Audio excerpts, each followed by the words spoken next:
யார் என்ன சொன்னாலும் ஹோம் மினிஸ்டர் ராஜினாமா பண்ணணும். 5-6 கோடி செலவு பண்ணியாவது இந்த KDF கட்சியில நம்ம மாற்றத்தை கொண்டு வரணும். அதை செஞ்சுட்டு அப்புறம் அவனை அடிச்சு வெளியே விரட்டணும். அதுக்கு காசு எங்க இருக்கு? வீக்னஸ் பார்த்து அடிச்சிருக்கான். விஷத்தை வாங்குறது கூட என்கிட்ட காசு இல்ல. எல்லாத்தையும் கூட்டி பெருக்கி கஜானால வச்சிருக்கான். எனக்கு 10 கோடி ரூபாய் போச்சு. என் சொத்து எல்லாத்தையும் பறிமுதல் பண்ணிட்டாங்க. கொஞ்சம் மெதுவா பேசியா, வெளியே கேட்டா உள்ள போயிடுவேன். திருட்டு பணம். அவனை போட்டு தள்ளிடலாம். அதுக்கு தேவையான ரவுடிங்க கூட நம்ம தமிழ்நாட்டுல இல்ல. எல்லாரையும் தூக்கி உள்ள போட்டுட்டான். ஒருவேளை நாம யாரையாச்சும் வெளியில எடுத்தா கூட அவனுங்களை போலீஸ் என்கவுண்டர்ல போட்டுரும். நீங்க சொல்றதெல்லாம் அவ்வளவு ஈஸி கிடையாது. அவனோட சின்னத்தோட குணம் என்னவோ அதபடிதான் நடந்துகிட்டு இருக்கான். காட்டுல யானை பூனை மானி எல்லாம் இருக்கும். ஆனா காட்டுக்கு ராஜா யாரு? சிங்கம். அது யானையே வந்தாலும் அடிச்சு தெரிச்சு ஓட விட்டுரும் தெரியுமா? ஓ, அதுக்கு எதுக்கு எடுத்துக்காட்டெல்லாம் சொல்லிக்கிட்டு இருக்க? கல்வி அமைச்சருக்கு கல்வியில சொன்னா புரியும் நினைச்சேன். அவன் உண்மையிலே பெரிய ஆளு. அமெரிக்காக்கு லைன் போகுது. சிஎம் கனெக்ட் ஆகுது. Hello hello hello. கட் ஆயிடுச்சு. நீங்க 300 ரூபாய்க்கு வாங்கியிருப்பீங்க. நான் கம்பெனி மொபைல் வாங்கியிருக்கேன். இப்ப பாருங்க. நம்ம கட்சி அமைச்சர் பேசுறாரு. ஹலோ, நீங்க கியூல இருக்கீங்க? இல்ல, சத்தியமா இல்ல. நீங்க கியூல இருக்கீங்க. தயவு செஞ்சு ஒரு வாரம் கழிச்சு கால் பண்ணுங்க. உண்மையாதான் சொல்றீங்க.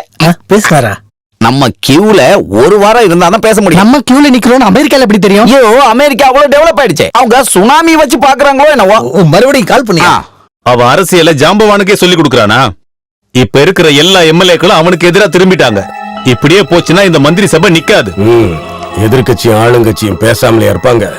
அன்னைக்கு அவன் மீடியாட்ட சொன்னான்ல, நீங்க நிரபராதின்னு கோர்ட்ல ப்ரூவ் பண்ணிட்டா கட்சி கேட்டா மந்திரி பதவியவும் எம்எல்ஏ பதவியவும் உங்களுக்கு விட்டு கொடுப்பன்னு அதை செய்யணும். கட்சி அதை தான் கேட்கணும். அவனை ராஜினாமா செய்ய வைக்கணும். அதுக்கு நீங்க இந்த கேஸ்ல ஜெயிக்கணும். உங்க பேர்ல முன்னாடி இருந்த கேஸ தூக்குன மாதிரி இந்த கேஸையும் தூக்கணும். இந்த கேஸ்ல நான் ஜெயிக்க வைப்பேன். உங்களுக்காக நான் என்ன வேணாலும் செய்வேன்.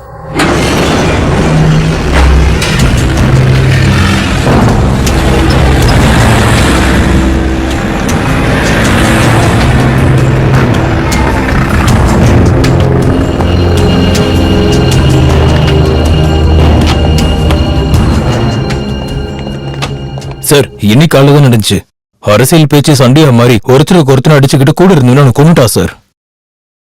கூர்மையான கம்பியால குத்தி கொண்டு இருக்காங்க. குற்றவாளியை கோர்ட்டுக்கு கொண்டு போயிருக்காங்க.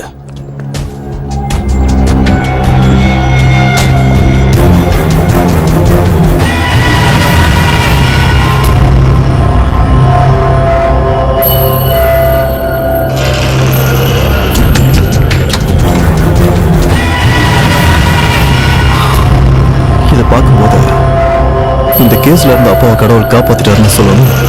இல்ல, அவரை ஏமாத்த முயற்சி பண்ணிருக்காருன்னு சொல்லணும். பிரசாத் கொலை கேஸ்ல முதல் குற்றவாளி கொல்லப்பட்டதால இரண்டாம் குற்றவாளிக்கும் முதல் குற்றவாளிக்கும் இருக்கிற சம்பந்தம் இந்த கோர்ட்ல ப்ராசிக்யூஷனால நிரூபிக்கப்படாததனால இரண்டாம் குற்றவாளி பாலகங்காதர மேனனை இந்த கோர்ட் நிரபராதி என்று விடுதலை செய்கிறது.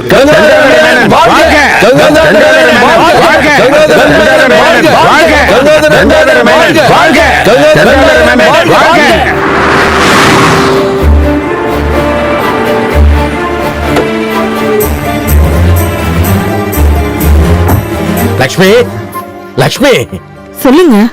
கேட்டியாடி? நான் கேஸ் ஜெயிச்சிட்டேன். நான் நிரபராதின்னு கோர்ட்டே சொல்லிடுச்சு. மீடியா ரிப்போர்ட்டர்ஸுக்கு முன்னாடி உன் பையன் வீரவசனம் பேசினால, நான் நிரபராதின்னு ப்ரூவ் ஆயிட்டா அமைச்சர் பதவியை தூக்கி எறிகிறான்னு அவன் பதவியை ராஜினாமா பண்ண சொல்லிடு. உங்களுக்கு என்ன பைத்தியமா? பைத்தியம் தாண்டி. அதிகார கையில இல்லாம பைத்தியமே பிடிச்சு. இல்ல, நான் தெரியாம கேக்குறேன். இவ்வளவு நாள் மந்திரியா இருந்து உங்களுக்கு ஆசை தீரலையா? இல்ல, எனக்கு முக்கியமானது அதிகாரம், மந்திரி பதவி. அதெல்லாம் உனக்கு எங்கடி தெரிய போகுது? நான் மந்திரியாதான் வாழணும், மந்திரியாவே சாகணும். உனக்கு தெரியுமாடி, அதிகாரம் பறிக்கப்பட்டதுல இருந்து நான் தூக்கம் இல்லாம தவிச்சிருக்கேன். மறுபடியும் மந்திரி ஆகணுங்கிறதா என்னோட வெறி. அத பத்தி நீங்களே போய் நேரா சொல்லுங்க. ஏன் நீ சொல்ல மாட்டியோ? என்னால போய் சொல்ல முடியாது, அவ்வளவுதான். மந்திரி பதவி போனதுல இருந்து உனக்கு நான் வேண்டாதவன் ஆயிட்டேன். என் பேச்ச கேட்காதவங்க எல்லாம் அவன் வீட்டுக்கு போய் தொலைங்கப்பா. மிச்சம் இருக்கிற வாழ்க்கையை அவன் கூடவே வாழு. அப்பா, ஏன்பா இப்படி? ஊர்ல இருக்கிற எல்லா மக்களும் அவரை தலையில தூக்கி வச்சு ஆடுறாங்க. இப்படி ஒரு மந்திரி கிடைச்சதுக்கு பெருமைப்படணும். தன்னை விட மகன் பெரிய ஆள் ஆகணும்னு எல்லா அப்பாவும் ஆசைப்படுவாங்க. ஆனா உங்களுக்கு பொறாமப்பா. பையன் உங்களை விட பெரிய ஆள் ஆகுறான்ற பொறாம.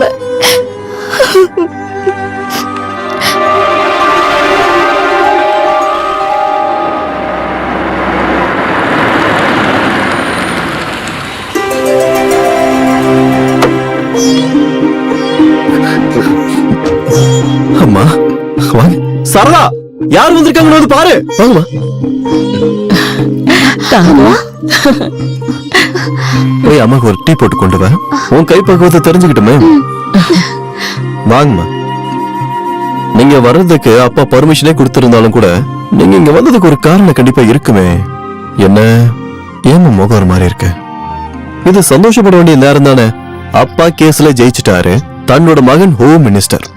நான் வேற வீட்டுல தங்கி இருக்கன்றதை தவிர்த்து உங்களுக்கு வேற எந்த பிரச்சனையும் இருக்காதுன்னு எனக்கு நல்லா தெரியும். சொல்லுங்கம்மா, என்ன விஷயம்? உனக்கு எதுக்குடா இந்த மந்திரி பதவி? நீ ராஜினாமா செய்யணும்.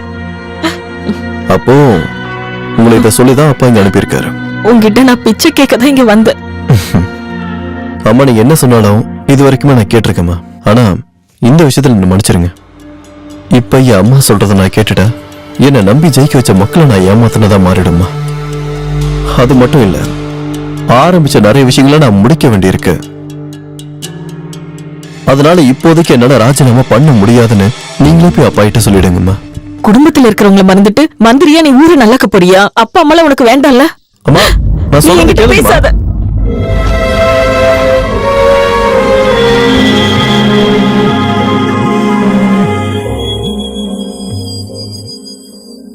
இல்ல, அவன் ராஜினாமா பண்ண மாட்டான். அவன் ராஜினாமா பண்ணுவான் நம்பின நாம தான் முட்டாள். நெய் குடத்துல கை விட்டுருக்கான்ல. அதிகாரத்தோட சுகத்தை அவன் நல்லாவே அனுபவிச்சுட்டான். இனி உங்களுக்காக அந்த சுகத்தை விட்டு கொடுப்பான்னு நீங்க நம்பாதீங்க. சொந்த குடும்பத்துக்குள்ளேயே அவன் இன்கம் டாக்ஸ் ரைடு விட்டுருக்கான். இப்ப நியூஸ் பேப்பர் மீடியா எல்லாம் எதிர்கட்சிக்காரங்களும் புகழ்றாங்க. அவன் ஊரை திருத்தட்டு என்ன வேணாலும் பண்ணட்டும். ஆனா இனி அவன் நம்ம குடும்பத்துல ஒருத்தங்கிற கௌரவத்தை அவனுக்கு கொடுக்கவே கூடாது. அப்பாவை அவமானப்படுத்துறவன் வெளியே தான் இருக்கணும். நீங்க வேணா பாருங்கப்பா, நம்ம ஊருக்கு திரும்ப ஒரு எலெக்ஷன் வரும். நீங்க போட்டி போடுறதுக்கு நீங்க முதல் மந்திரி ஆகிறத நான் பார்க்கணும். எப்படி? கூரைக்கு மேல வளர்றது தங்கம் காய்க்கிற மரமா இருந்தாலும் அதை வெட்டி போடணும்னு தான் சொல்லுவாங்க.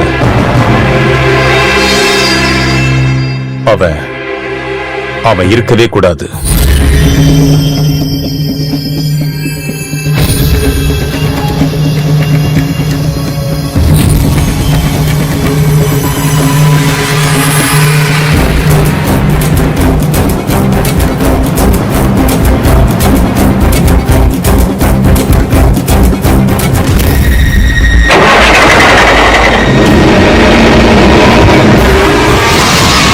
மகனே, என்னங்க என்னாச்சு?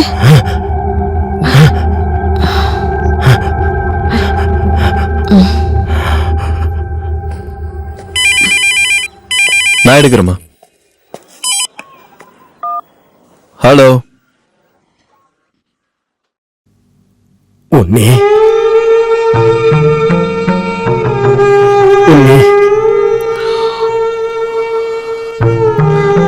உன்னி, ஏண்டா பேச மாட்டேங்கிற? அப்பா, நான் உன்னை வந்து பார்க்கணுமே. இப்போ டெல்லிக்கு போக ஏர்போர்ட்டு கிளம்பிட்டு இருக்கப்பா. எங்க இருந்தாலும் நான் வந்ததுக்கு அப்புறம் போடா, நான் உடனே வந்துடுறேன். அப்பாதான் அவர் பேசும்போது அந்த பழைய பாசம் அப்படியே கேக்குதுப்பா. அவர் என் பேரை சொல்லி கூப்பிட்டு பல வருஷம் ஆகுது. கடைசி இப்பதான் இங்கதான் இங்கே கிளம்பி வராரா. கடவுளே,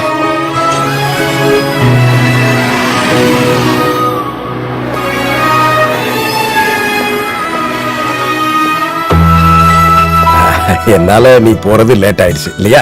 இல்ல, நான் அடுத்த பிளைட்டுக்கு போறேன். ஓஹோ, வாங்கப்பா. திடீர்னு பார்க்கணும்னு சொன்னதும் ஷாக் ஆயிட்டேன் இல்லையா? இதுல என்ன நாடகம் இருக்குமோன்னு நினைச்சிருப்பேன் இல்ல? இனி உன் அப்பா யாருக்கும் தொல்லையா இருக்க விரும்பலப்பா. பண்ணதெல்லாம் பாவம்னு புரிஞ்சுக்கிறதுக்கு இவ்வளவு நாள் ஆயிடுச்சு. இவ்வளவு நாள் அதிகார திமிர்லயே இருந்துட்டேன். வயசானா குழந்தை மாதிரி மாறிடுவாங்கன்னு சொல்லுவாங்க. எதை பார்த்தாலும் தனக்கு வேணும்னு ஆசைப்படுறது. ஏன்பா இப்படி பேசுறீங்க? இதுக்கு முன்னாடி நடந்ததையும் இதுக்கப்புறம் நடக்க போறதையும் யோசிச்சா ஒண்ணு புரியுது. நான் ஒரு அரசியல்வாதி, ஒரு சாதாரண மனுஷன். ஆனாலும் இவ்வளவு மோசமா இருந்திருக்கனே.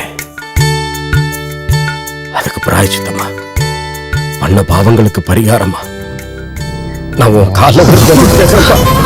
அப்படிலாம் பேசாதீங்கப்பா. இல்லப்பா, பட்டதெல்லாம் போதும்.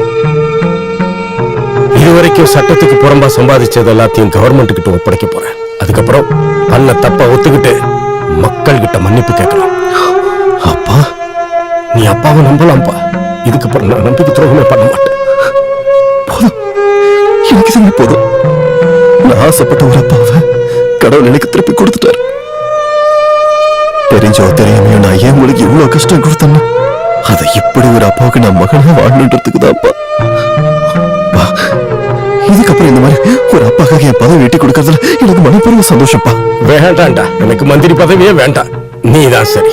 உன்ன மாதிரி ஒரு இளைஞன் தான் அந்த பதவிக்கு பொருத்தமானவன். அடுத்த தலைமுறைக்கு நீதான் வழிகாட்டி. அதை நான் நிறைஞ்ச மனசோட சொல்றேன். அப்புறம் இப்படி ஒரு மந்திரியோட அப்பாவா எஞ்சி இருக்கிற காலத்தை சந்தோஷமா கழிச்சிருவேன். அம்மாடி, வீட்டுக்கு வந்த மகாலட்சுமியை வெளியே விரட்டணுமன் நானு. எல்லா ஆசீர்வாதத்தையும் கடவுள் உங்களுக்கு கொடுக்கணும். நல்லா இருக்கணும். நீ இப்ப நான் எவ்வளவு நிம்மதியா இருக்கேன்னு தெரியுமா? இதுக்கப்புறமாவது நான் எல்லாத்தையும் மறந்துட்டு நிம்மதியா தூங்கணும். வரட்டாடா. நீ டெல்லிக்கு போயிட்டு திரும்பி வந்த உடனே 2 பேரும் நம்ம வீட்டுக்கு குடி வரணும்.